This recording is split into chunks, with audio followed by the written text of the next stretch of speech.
നമസ്കാരം സുഹൃത്തുക്കളെ, ജീനി ട്വിസ്റ്റത്തിലേക്ക് നിങ്ങൾക്ക് എല്ലാവർക്കും സ്വാഗതം. ആന്ധ്രാപ്രദേശിലെ തിരുപ്പതി ജില്ലയിൽ സ്ഥിതി ചെയ്യുന്ന പ്രസിദ്ധ ക്ഷേത്രമാണ് തിരുമല തിരുപ്പതി ശ്രീ വെങ്കടേശ്വര ക്ഷേത്രം. ഹൈന്ദവരുടെ അതിപ്രധാനമായ ഒരു തീർത്ഥാടന കേന്ദ്രം കൂടിയാണ് ഈ ക്ഷേത്രം. ഇന്ന് ജീനി ട്വിസ്റ്റത്തിൻ്റെ യാത്ര തിരുമല വെങ്കടേശ്വര ക്ഷേത്രത്തിലേക്കാണ്. ആനന്ദനിലയം, കലിയുഗ വൈകുണ്ഠം തുടങ്ങിയ പേരുകളിൽ അറിയപ്പെടുന്ന ക്ഷേത്രം കൂടിയാണിത്. ശ്രീ മഹാവിഷ്ണുവിനെ വെങ്കടേശ്വരൻ എന്ന പേരിൽ ലക്ഷ്മീദേവി, ഭൂമിദേവി സമേതനായി ഇവിടെ ആരാധിക്കുന്നു.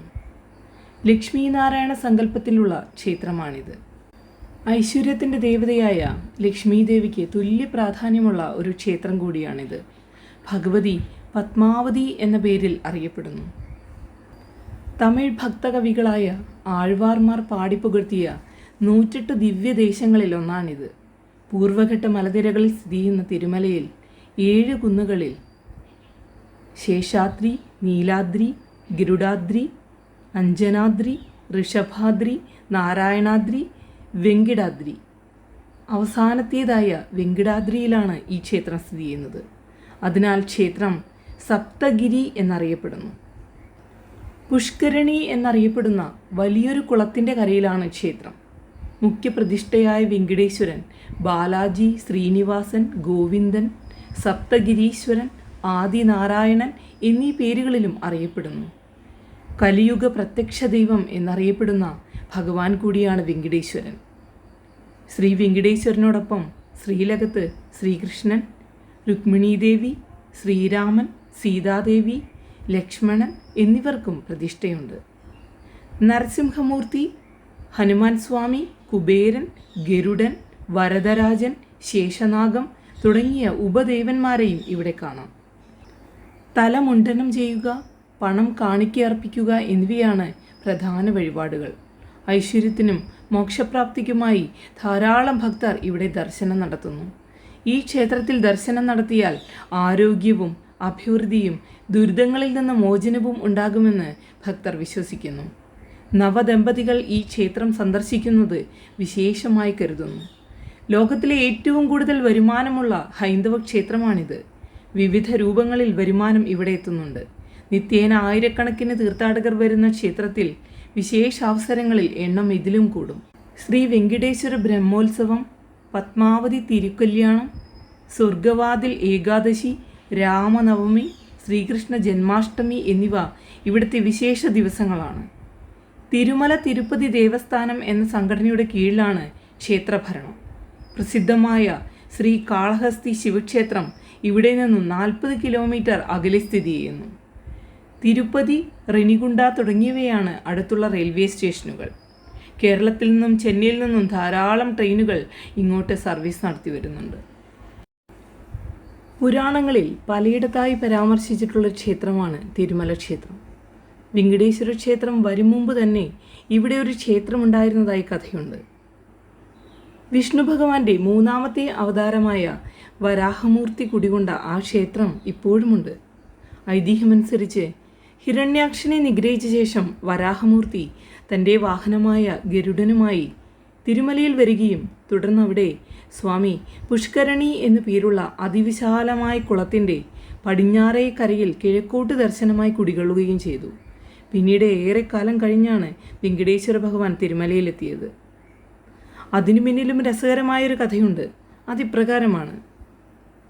കലിയുഗത്തിൻ്റെ ആരംഭത്തിൽ യജ്ഞങ്ങൾ അനുഷ്ഠിച്ചു വന്ന ഋഷിമാർ ത്രിമൂർത്തികളിൽ ആരെയാണ് അഗ്രപൂജയ്ക്ക് അർഹനാക്കേണ്ടതെന്ന കാര്യത്തിൽ നാരദ മഹർഷിയോട് സംശയം ചോദിച്ചു. പിന്നീട് ഇതറിയാനായി ദേവന്മാർ ഭൃഗുമഹർഷിയെ പറഞ്ഞുവിട്ടു.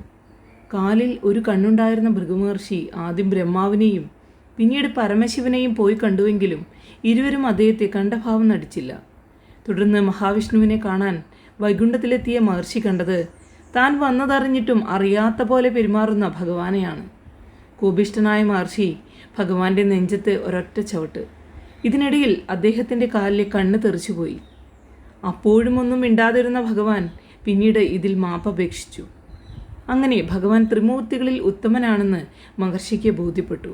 എന്നാൽ ഭൃഗുമഹർഷി ചവിട്ടിയ ഭാഗം ഭഗവാന്റെ നെഞ്ചിൻ്റെ ഇടതുഭാഗമായിരുന്നു. അവിടെയാണ് ഐശ്വര്യദേവിയായ മഹാലക്ഷ്മി ദേവിയുടെ വാസസ്ഥലമായി അറിയപ്പെടുന്ന ശ്രീവത്സമുള്ളത്. ഇതിൽ കോപിച്ച ശ്രീ ഭഗവതി ഉടനെ വൈകുണ്ഠം ഉപേക്ഷിച്ചു പോവുകയും കോൽഹാംപൂർ എന്ന സ്ഥലത്ത് ധ്യാനത്തിനിരിക്കുകയും ചെയ്തു. ഇപ്പോൾ അവിടെ പ്രസിദ്ധമായ ഒരു മഹാലക്ഷ്മി ക്ഷേത്രമുണ്ട്. ലക്ഷ്മി ദേവിയെ കാണാതെ ഭൂമിയിലെത്തിയ ആദിനാരായണൻ ശ്രീനിവാസൻ എന്ന പേരിൽ മാനവരൂപം സ്വീകരിച്ച് തിരുമലയിലെത്തി തപസ് തുടങ്ങി. ശ്രീനിവാസന്റെ സ്ഥിതി മനസ്സിലാക്കിയ ബ്രഹ്മാവും പരമശിവനും ലക്ഷ്മി ദേവിയെ സമീപിച്ച് വിവരങ്ങൾ അറിയിച്ചു. തുടർന്ന് ബ്രഹ്മാവും പരമശിവനും പശുക്കളുടെ രൂപം ധരിച്ച് ശ്രീനിവാസനെ സേവനം ചെയ്യാൻ തയ്യാറായി. അക്കാലത്ത് ചോള സാമ്രാജ്യത്തിൻ്റെ കീഴിലായിരുന്നു തിരുമല. അതിനാൽ മഹാലക്ഷ്മി ദേവി ഒരു യുവതിയുടെ വേഷത്തിലെത്തി ചോള രാജാവിന് ഈ പശുക്കളെ ദാനം ചെയ്തു. ഇവയിലെ വലിയ പശു നിത്യവും ശ്രീനിവാസന് പാൽ കൊടുക്കുമായിരുന്നു. ഇത് കാണാനിടയായ കറവക്കാരൻ പശുവിനെ ക്രൂരമായി മർദ്ദിച്ചു. എന്നാൽ അബദ്ധവശാൽ മർദ്ദനത്തിൽ മുറിവ് പറ്റിയത് ശ്രീനിവാസനായിരുന്നു. കുപിതനായ ശ്രീനിവാസൻ കറവക്കാരനെയും ചോളരാജാവിനെയും അസുരന്മാരായി പോകട്ടെ എന്ന് ശപിച്ചു. ദാസന്മാരുടെ പങ്ക് രാജാവും ഏൽക്കും എന്ന വിശ്വാസമാണത്രേ ഇതിനു പിന്നിൽ. തുടർന്ന് ശ്രീനിവാസൻ വളർത്തമ്മയായ വകുളാദേവിയുടെ അടുത്ത് പോയി താമസിച്ചു വന്നു. ഇതിനിടയിൽ ശാപവിമുക്തനായ ചോളരാജാവ് ആകാശരാജാവായി പിറവിയെടുത്തു. അദ്ദേഹത്തിന് പത്മാവതി എന്ന പേരിൽ ഒരു പുത്രിയുണ്ടായി. വിഷ്ണുപദ പ്രാപ്തിക്കായി തപസ് ചെയ്ത ലക്ഷ്മീദേവിയുടെ തന്നെ അംശമായ വേദവതിയുടെ പുനർജന്മം ആയിരുന്നു പത്മാവതി ദേവി. തിരുപ്പതിക്കടുത്തുള്ള തിരുച്ചാനൂരിലെ പത്മപുഷ്കരണിയിലായിരുന്നു പത്മാവതി ദേവിയുടെ ജനനം. ശ്രീനിവാസനുമായി രാജകുമാരി പത്മാവതി ദേവിയുടെ വിവാഹം നടക്കുമെന്നും അത് മഹാഭാഗ്യമാണെന്നും പിന്നീട് നാരദ മഹർഷി ആകാശരാജനെ അറിയിക്കുന്നു. ശ്രീനിവാസനും പത്മാവതി ദേവിയും തമ്മിൽ വിവാഹിതരായി. നാരായണവാരം എന്ന സ്ഥലത്ത് വെച്ചായിരുന്നു അത്രേ വിവാഹം. എന്നാൽ വിവാഹ ചെലവുകൾക്ക് ആവശ്യമായ പണം ദരിദ്രനായ ശ്രീനിവാസന്റെ പക്കലില്ലായിരുന്നു. ഒടുവിൽ ബ്രഹ്മാവിൻ്റെയും പരമശിവന്റെയും ഉപദേശപ്രകാരം വിവാഹ ചെലവുകൾക്ക് ആവശ്യമായ ധനം ശ്രീനിവാസൻ ധനത്തിൻ്റെ അധിപതിയും ലക്ഷ്മീദേവിയുടെ കാര്യസ്ഥനുമായ കുബേരനിൽ നിന്ന് കടം വാങ്ങുന്നു. അങ്ങനെ ഭഗവാൻ സ്വയം കുബേരന് കടക്കാരനായി മാറി. കടക്കാരനായ ശ്രീനിവാസൻ വായുദേവനെ വിളിച്ച് സ്വർഗത്തിൽ നിന്നും ലക്ഷ്മീദേവിയുടെ ഇരിപ്പിടമായ താമരപ്പൂവ് കൊണ്ടുവരാൻ ആവശ്യപ്പെടുന്നു. ഭഗവാന്റെ അപേക്ഷപ്രകാരം മഹാലക്ഷ്മി ദേവി ഉടനെ ആ താമരപ്പൂവിൽ പ്രത്യക്ഷപ്പെടുന്നു. തൻ്റെ കടബാധ്യത വീട്ടാനായി പണം കാണിക്കയർപ്പിക്കുന്ന ഭക്തർക്ക് അവരുടെ ആഗ്രഹം പോലെ സമ്പത്തും ഐശ്വര്യവും ആരോഗ്യവും കാര്യസിദ്ധിയും നൽകി അനുഗ്രഹിക്കണമെന്ന് ഭഗവാൻ മഹാലക്ഷ്മി ദേവിയോട് ആവശ്യപ്പെടുന്നു.